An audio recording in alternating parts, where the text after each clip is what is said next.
除了猎人这一个角色，不应该有别的角色。从小就应该培养一个人如何狩猎，如何在社会当中拿资源。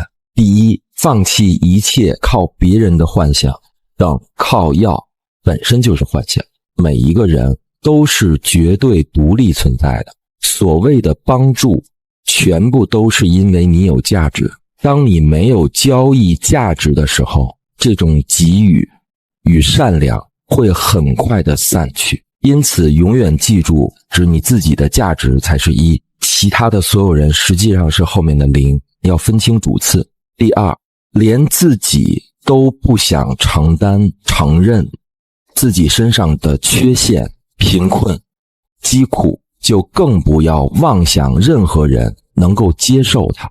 继续啊，在结果面前不存在任何解释。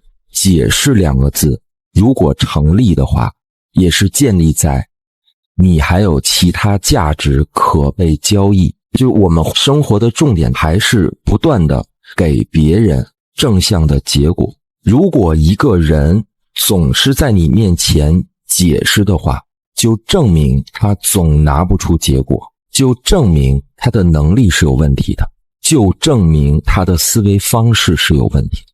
第四，世界其实是一个个独立的空间，很多人被外面的热闹蒙蔽了双眼，一切的热闹都是消费场景。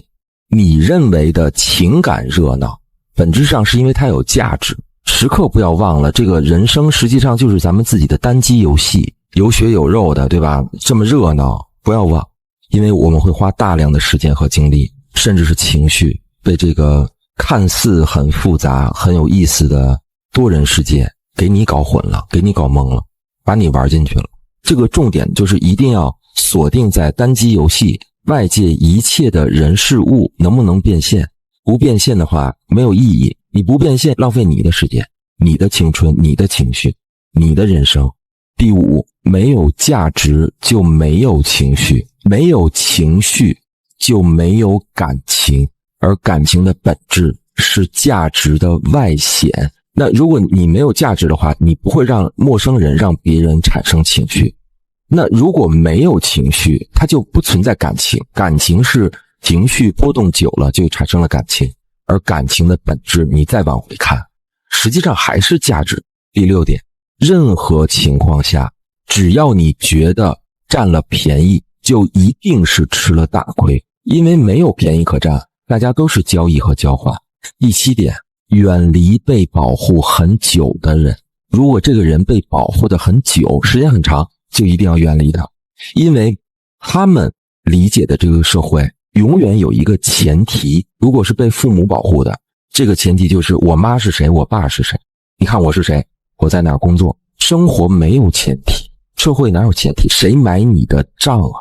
保护的越久越好，他们的危险性越大，而保护就等于让这个人变木变傻，脑子是木的，思想是傻的，他的逻辑是简单的。第八点，普通人是畏惧冒险的。普通人的世界里边是存在冒险两个字，因为他没见过，没有经历过，他看不懂，看不明白，但是他又想要，所以这件事儿对他来说就变成了冒险。不要和普通人组队，交易要远离普通人。普通人只希望是享受，只有索取。比如说在你这儿他赚到钱了，还赚得很多，而且过程他还比较顺，他会觉得跟你没关系，而是他本来就有这个能力。如果他赚钱赚得少，会认为是你的问题，因为认识你了，反而阻碍他赚钱。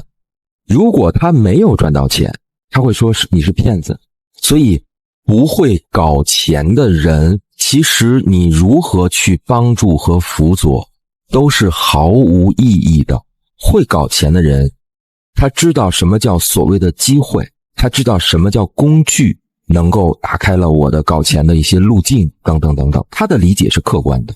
第九点，一个人的强大本质上是心力的强大，所有的强人本质上都是他的心力，内心的力量很强大。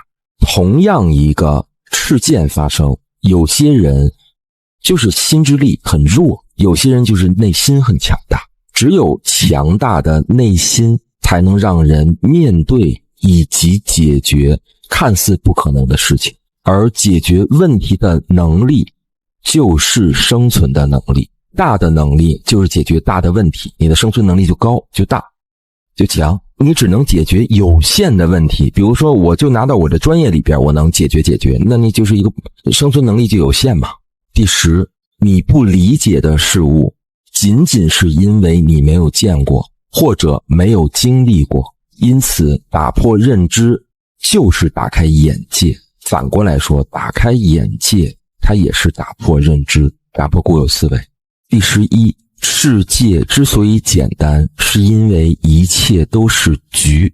我们反复练习的本领就3个阶段：识局、破局和组局。搞钱就是游戏，游戏肯定有它的章法，有它特定的场景，它不可能说一套东西你在哪儿都能赚钱，它总有它的一些约束。第12，普通人的心是肉长的，强者的心是铁是钢，强者是练出来的，往铁往钢往硬度上练，其实是往冰冷上练，往无情上练。那你说这个人无情了，他怎么生活呀？靠什么呀？靠的是规律。强者是看什么都是在看规律，看本质，看他的发展的大概率必然发展的方向。那这种人当然心不能是肉长的了，他自然就会忘记和忘掉感情，他不需要情感，情感它也没有什么太大的规律，你总结情感的规律也没有意义。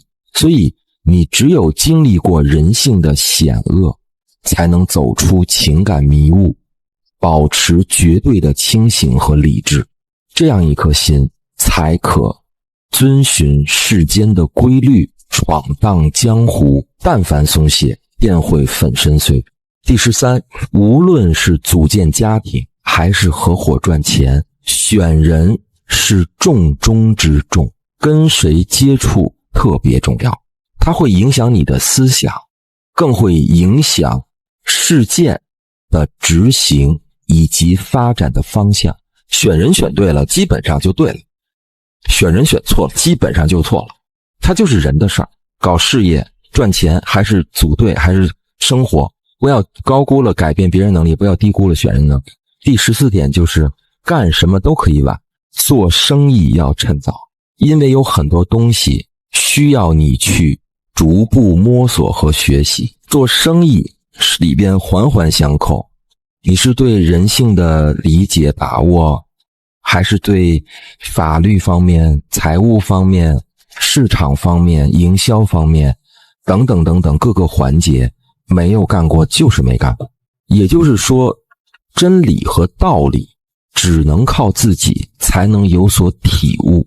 第15点，在外面与任何人相处共事，一定要责权利讲清楚，写进协议当中，绝对不可以人情用事，并且责任一定要到具体的人头上。